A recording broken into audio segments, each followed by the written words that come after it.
নমস্কার, আমার গল্প থেকে গল্প চ্যানেলে আপনাদের সবাইকে শুভেচ্ছা ও স্বাগতম। আজকে আমি পড়ছি ইন্দ্রনাথ ও মেছো ভূত। বড় ঘুম পেয়েছে ইন্দ্র, বাড়ি ফিরে চল না ভাই।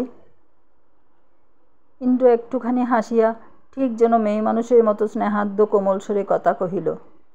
বলিল, ঘুম তো পাবার কথাই ভাই, কী করব শ্রীকান্ত, আজ একটু দেরি হবেই, অনেক কাজ রয়েছে। আচ্ছা, এক কাজ কর না কেন, ওইখানে একটু শুয়ে ঘুমিয়ে নে না। আর দ্বিতীয় অনুরোধ করিতে হইল না। আমি গুটিসুটি হইয়া সেই তক্তাকানির উপর শুইয়া পড়িলাম, কিন্তু ঘুম আসিল না। স্থিমিত চক্ষে চুপ করিয়া আকাশের গায়ে মেঘ ও চাঁদের লুকোচুরি খেলা দেখিতে লাগিলাম। ওই ডোবে ওই ভাসে, আবার ডোবে আবার ভাসে। আর কানে আসিতে লাগিল জলস্রোতের সেই একটানা হুঙ্কার। ইতিমধ্যে যে ঘণ্টা দুই কাটিয়া গিয়াছে তাহা টেরও পাই নাই। খস, বালুর চরে নৌকা বাঁধিয়াছে। ব্যস্ত হইয়া উঠিয়া বসিলাম। এই যে এপারে আসিয়া পৌঁছিয়াছি, কিন্তু এই কোন জায়গা? বাড়ি আমাদের কত দূরে? বালুকার রাশিভিন্নতার কিছুই তো কোথাও দেখি না।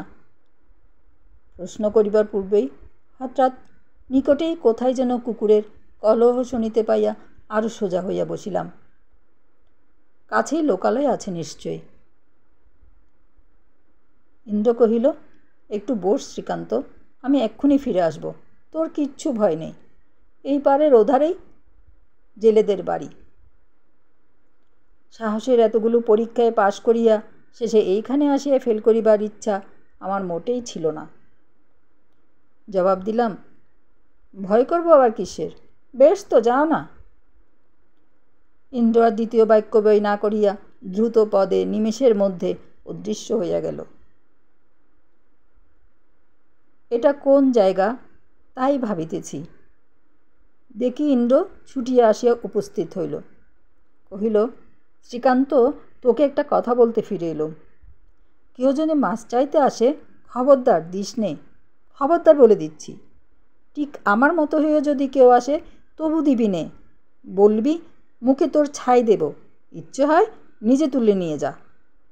খবরদার হাতে করে দিতে যাস নে যেন, ঠিক আমি হলেও না, খবরদার। কেন ভাই? ফিরে এসে বলবো, খবরদার কিন্তু। বলিতে বলিতে সে যেমন ছুটিয়া আসিয়াছিল তেমনি ছুটিয়া দৃষ্টির বহির্ভূত হইয়া গেল। এইবার আমার পায়ের নখ হইতে মাথার চুল পর্যন্ত কাঁটা দিয়া উঠিল। বোধ হইতে লাগিল যেন দেহের প্রতি শিরা উপশিরা দিয়া বরফ গলা জল বহিয়া চলিতে লাগিল। নিতান্ত শিশুটি নহি যে তাহার এই ইঙ্গিতের মর্ম অনুমান করিতে পারি নাই। বোধ করি ভয়ে চৈতন্য হারাইবার ঠিক শেষ ধাপটিতেই আসিয়া পা দিয়াছিলাম। প্রতি মুহূর্তেই মনে হইতেছিল পারের ওদিক হইতে কে যেন উঁকি মারিয়া দেখিতেছে। যেমনি আর চোখে চায় অমনি সেও যেন মাথা নিচু করে। সময় আর কাটে না। ইন্দ্র যেন কত যুগ হইল চলিয়া গিয়াছে, আর ফিরিতেছে না। মনে হইল যেন মানুষের কণ্ঠস্বর শুনিলাম। পৈতাটা বিদ্যাঙ্গুষ্ঠে শতপাকে বেষ্টন করিয়া মুখ নিচু করিয়া উৎকণ্ঠ হইয়া রহিলাম। কণ্ঠস্বর ক্রমশ স্পষ্টতর হইলে বেশ বুঝিলাম 2-3 জন লোক কথাবার্তা বলিতে বলিতে এই দিকে আসিতেছে। একজন ইন্দ্র এবং আর অপরজন হিন্দুস্তানি। কিন্তু সেই যাহাই হোক, তাহাদের মুখের দিকে চাহিবার আগে ভালো করিয়া দেখিয়া লইলাম চন্দ্রালোকে তাদের ছায়া পড়িয়াছে কিনা। কারণ এই অবিসংবাদী সত্যটা ছেলেবেলা হইতেই জানিতাম যে ইহাদের ছায়া থাকে না। আহ, ওই যে ছায়া, অস্পষ্ট হোক তবু ছায়া। জগতে আমার মতো সেই দিন কোনো মানুষ কোনো বস্তু দেখিয়া এমন তৃপ্তি পাইয়াছে? যাক, যাহারা আসিল তাহারা অসাধারণ ক্ষিপ্ততার সহিত সেই বৃহদায়তন মাছগুলি নৌকা হইতে তুলিয়া জালের মতো এক প্রকার বস্ত্রখণ্ডে বাঁধিয়া ফেলিল। এবং তৎপরিবর্তে ইন্দ্রের হাতে যাহা গুঁজিয়া দিল তাহার একটা টুং করিয়া একটুখানি মৃদুমধুর শব্দ করিয়া নিজেদের পরিচয়টাও আমার কাছে সম্পূর্ণ গোপন করিয়া গেল না। ইন্দ্র নৌকা খুলিয়া দিল, কিন্তু স্রোতে ভাসাইল না। ধার ঘেঁষিয়া প্রবাহের প্রতিকূলে লগি ঠেলিয়া ধীরে ধীরে অগ্রসর হইতে লাগিল। আমি কোনো কথা কহিলাম না, কারণ আমার মন তখন তাহার বিরুদ্ধে ঘৃণায় ও এক কী প্রকারের অভিমানে নিবিড়ভাবে পরিপূর্ণ হইয়া গিয়াছিল। ছি ছি, এমনি করিয়া সে টাকা সংগ্রহ করিল। এতক্ষণ এই মাছ চুরির ব্যাপারটা আমার মনের মধ্যে চুরির আকারে বোধ করি স্থান পায় না। সে যদি মাছগুলা গঙ্গার জলে ফেলিয়া দিত কিংবা আর যাই করুক, শুধু টাকা কড়ির সহিত ইহার সংস্রব না ঘটাইত, তাহা হইলে আমাদের এই মৎস্য সংগ্রহের অভিযানটিকে কেহ চুরি বলিলে ক্রোধে বোধ করি তাহার মাথাটাই ফাটাইয়া দিতাম এবং সে তাহার ন্যায্য প্রাপ্য পাইয়াছে বলিয়াই মনে করিতাম। কিন্তু ছি ছি, এ কি, এ কাজ তো জেলখানার কয়েদিরা করে। ইন্দ্র কথা কহিল, জিজ্ঞাসা করিল, তুই একটুও ভয় পাসনি না রে শ্রীকান্ত? আমি সংক্ষেপে জবাব দিলাম, না। ইন্দ্র কহিল, তুই ছাড়া ওখানে আর কেউ বসে থাকতে পারতো না, তা জানিস? তোকে আমি খুব ভালোবাসি, আমার এমন বন্ধু আর একটিও নেই। আমি যখন আসব তোকে শুধু ডেকে আনবো, কেমন?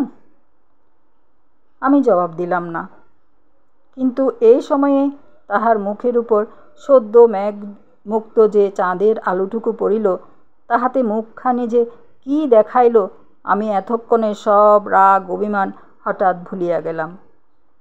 জিজ্ঞাসা করিলাম, আচ্ছা ইন্দ্র, তুমি কখনো ওইসব দেখেছ? কী সব? ওই যারা মাছ চাইতে আসে। না ভাই, দেখিনি, লোকে বলে তাই শুনেছি। আচ্ছা, তুমি এখানে একলা আসতে পারো? ইন্দ্র হাসিল, কহিল, আমি তো একলাই আসি। ভয় করে না? না, রাম নাম করি, কিছুতে তারা আসতে পারে না। একটু থামিয়া কহিল, রাম নাম কি সোজা রে? তুই যদি রাম নাম করতে করতে সাপের মুখে দিয়ে চলে যাস, তবু তোর কিচ্ছু হবে না। সব দেখবি ভয়ে ভয়ে পথ ছেড়ে পালাবে। কিন্তু ভয় করলে হবে না, তাহলেই তারা টের পাবে এ শুধু চালাকি করছে। তারা সব অন্তর্যামী কি না? বালুর চর শেষ হইয়া আবার কাঁকরের পার শুরু হইল। ওপার অপেক্ষা এপারে স্রোত অনেক কম, বরঞ্চ এখানটায় বোধ হইল স্রোত যেন উল্টোমুখে চলিয়াছে। ইন্দ্র লগি তুলিয়া বোটে হাতে করিয়া কহিল, ওই যে সামনে বনের মতো দেখাচ্ছে, আমাদের ওর ভিতর দিয়ে যেতে হবে। ওইখানে আমি একবার নেমে যাব আর আসব, কেমন? অনিচ্ছা সত্ত্বেও বলিলাম, আচ্ছা, কারণ না বলিবার পথ তো এক প্রকার নিজেই বন্ধ করিয়া দিয়াছি। কিন্তু কথাটা আমার ভালো লাগিল না। এখান হইতে ওই স্থানটা এমনি জঙ্গলের মতো অন্ধকার দেখাইতেছিল যে এইমাত্র রাম নামের অসাধারণ মাহাত্ম্য শ্রবণ করা সত্ত্বেও ওই অন্ধকার প্রাচীন বটবৃক্ষমূলে নৌকার উপর একা বসিয়া এত রাত্রে নাম রামের শক্তি সামর্থ্য যাচাই করিয়া লইতে আমার এতটুকু প্রবৃত্তি হইল না, এবং তখন হইতেই গা ছমছম করিতে লাগিল। আজ এই পর্যন্তই। আমার গল্প যদি আপনাদের ভালো লেগে থাকে তাহলে চ্যানেলটি সাবস্ক্রাইব, লাইক, শেয়ার ও কমেন্ট করুন। ধন্যবাদ। এর পরবর্তী গল্প হচ্ছে ইন্দ্রনাথ ও জীবনের অমোঘ সত্য মৃত্যু।